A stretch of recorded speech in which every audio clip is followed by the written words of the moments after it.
Mitsubishi has been irrelevant in the US market for over a decade now, with the exception of one vehicle, the Lancer Evolution.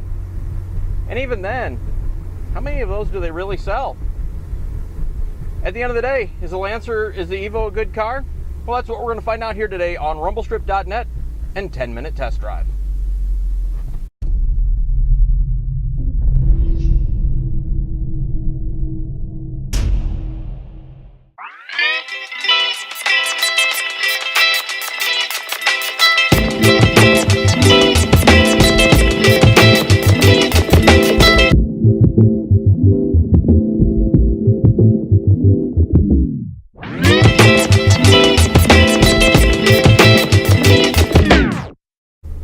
If you've spent more than 10 minutes as a car enthusiast, you know what the Mitsubishi EVO is all about. In the US, it barely registers as a blip on the radar. The Subaru WRX gets way more pub and way more interest, although you do see a few EVOs floating around. And we don't get the full-blown triple zoot version that they do in Europe.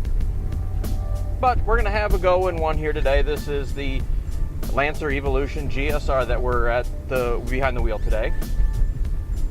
And we spent a week with it.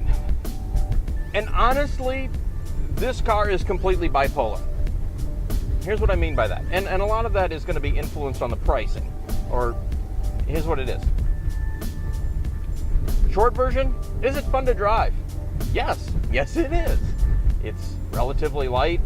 The turbo has almost no lag to it. It spools up very quickly and has a lot of torque, and in conjunction with some very short gearing in it, makes it a hoot to drive, even bouncing around in stop and go traffic out on the back roads. It's a riot to drive. It's great. Where it falls greatly short is the quality of the interior, save for the Recaro seats, which, by the way, if you have more than about a 36-inch waist, skip those.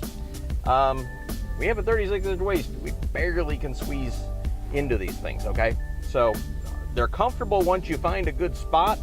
They hold you fairly well, but, you know, these are meant for people with 28-inch waists more than anything else. The quality of the interior, it's questionable on a $20,000 car these days. The sticker price on this car, $39,955. So let's call it $40,000 because it's close enough. By the time you pay tax, you're going to be over $40,000. There is no way that this interior belongs in a $40,000 car. The ride for a $40,000 car is fairly unacceptable as well. You get used to it, but this thing is harsh. And if you're dropping 40 grand on a vehicle like this, the suspension should be better sorted. You can adjust the shocks, or at least have adjustable shocks in here, so that your teeth aren't rattled every time you go over a bump. Like I said, you sort of get used to it, but if you're driving something else for even half a day and then get back into it, it's not enjoyable. But all that lends itself to almost go-kart like handling. The front end and the steering could use a whole lot more feel. I mean, a whole lot more feel. You sort of turn the wheel and it goes where you point it, but you're sort of relying on faith that the front end's going to grip.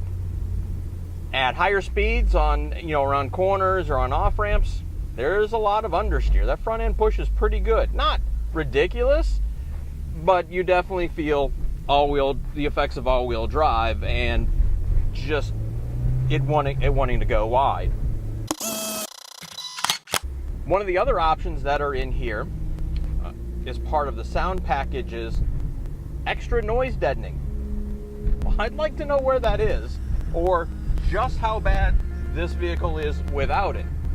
Because as we drove down the highway the other day, we were going 80 miles an hour, The tach read 3,600 RPM. Okay, 3,600 RPM at 80 miles an hour in 5th gear. It's a 5-speed manual.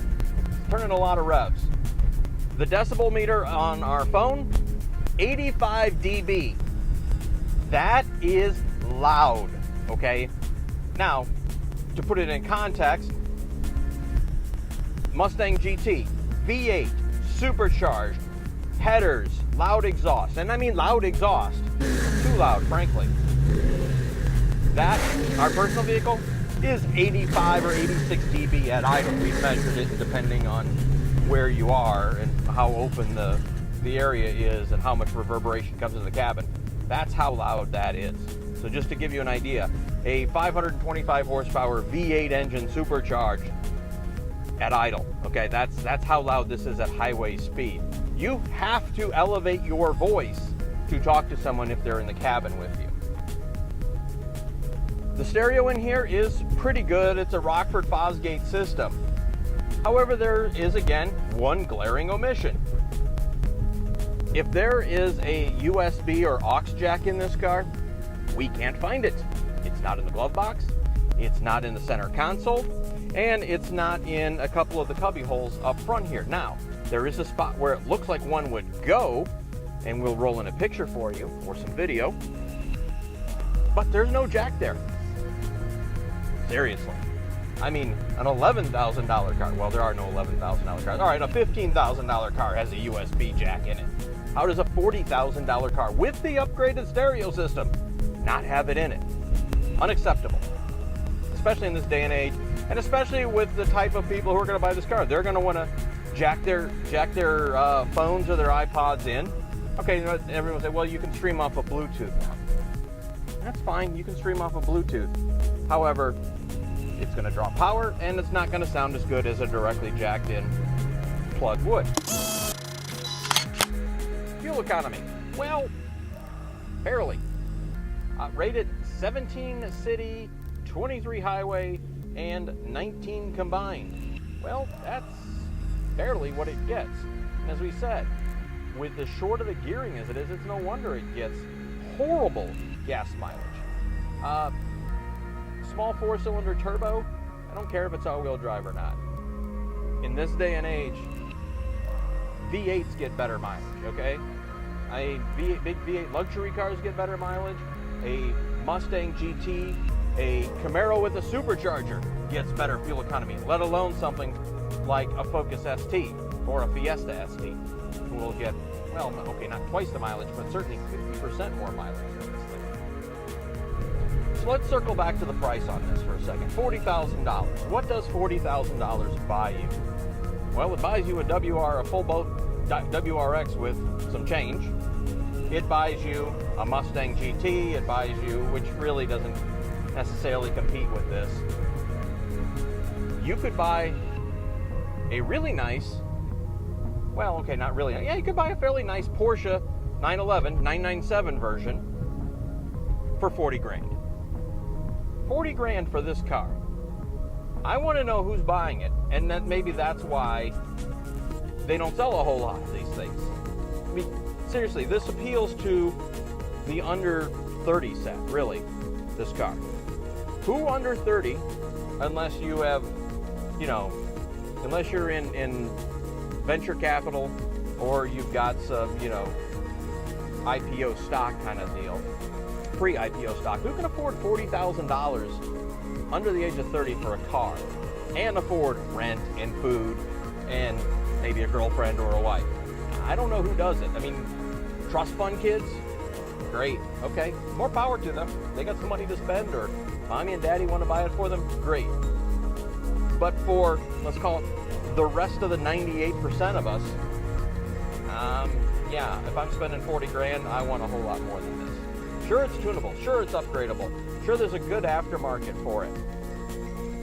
I don't care, I really don't. So to wrap this up, let's take another run through it. Is it a fun car to drive? Yes. Would I own this car? Maybe. But not at $40,000.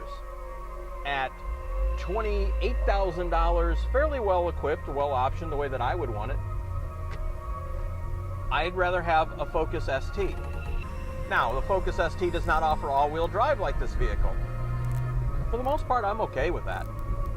The Focus ST is a much better daily driver vehicle. It's much more comfortable to drive, better ride, better interior, similar performance.